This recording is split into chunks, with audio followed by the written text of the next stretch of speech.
So là, voilà, je vais venir prendre une petite marche dans le bois en arrière chez nous. En tout cas, c'est ici que je coupe mon bois de chauffage. Puis, tu sais, là, il n'y a pas beaucoup de clairière. Je veux dire, j'ai coupé du bois. Ça doit faire 3 ans de suite que je coupe du bois là-dedans. Puis, comme vous voyez, la forêt n'est pas grande. Tu sais, là, je fais une coupe sélective. J'enlève les arbres, le bois qui est maladif, qui est mourant, qui est ponché, qui est en train d'endommager d'autres arbres. Puis, en enlevant ce bois-là maladif, ça garde le reste de la forêt en bonne santé. Puis, ça me donne une source de bois de chauffage perpétuelle. C'est des ressources renouvelables. C'est là, peut-être, oui, j'ai en train de brûler du bois, j'ai en train d'insérer du carbone dans l'air, mais beaucoup moins que si j'ai du chauffeur à l'huile ou au gaz naturel ou toutes les autres choses. Le bois que moi je brûle dans la maison, c'est moins qu'un tiers, beaucoup moins qu'un tiers que du carbone qui vient dans l'arbre. L'autre, tu sais là, l'arbre qui est du fait de la terre, là, ben, moi j'ai usé avec le tronc, toutes les branches restent là, ça devient de la terre. C'est du carbone qui reste là. Hein? Les racines, hein? Ça c'est l'autre tiers de l'arbre. Hein? Mais ça c'est dessous la terre, ça reste là, ça décompose, ça devient de la terre ça aussi. C'est le carbone atmosphérique qui est séquestré, right? Ben là, troisième tiers de l'arbre, c'est tous les sucres qui sont dégagés par les racines, tandis que l'arbre est en train de vivre.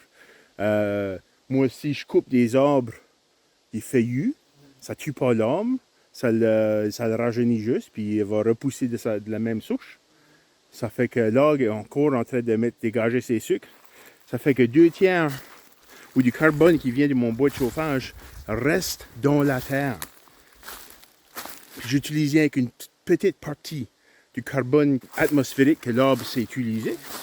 Ça fait qu'à long terme, vraiment, chauffer à bois, c'est une méthode renouvelable qui est responsable avec le carbone. Puis en même temps, c'est ma richesse. C'est là, moi, si ça peut juste me coûter une couple de centaines de pièces par année à venir puis couper du bois puis le haler à la maison, versus, c'est là, payer des gros billes de 400-500 pièces par mois pour chauffer l'hiver, tu sais, là. Ben, ça fait une grosse différence, là, ça. Ça fait, pour moi, c'est là, à long terme, c'est ça ma stratégie, c'est ça mon affaire, moi. C'est prendre garde d'une forêt, pas la nuire, pas l'abîmer. Tu sais, là, respecter la forêt même, puis prendre garde à les beaux arbres en bonne santé, enlever ce qui est maladif. Puis, par exemple, tu sais, là, on laisse des snags, par exemple, une fois de temps en temps. Tu sais, là, parce que c'est qu'il y a des nids, tu sais, là, c'est un rôle écologique.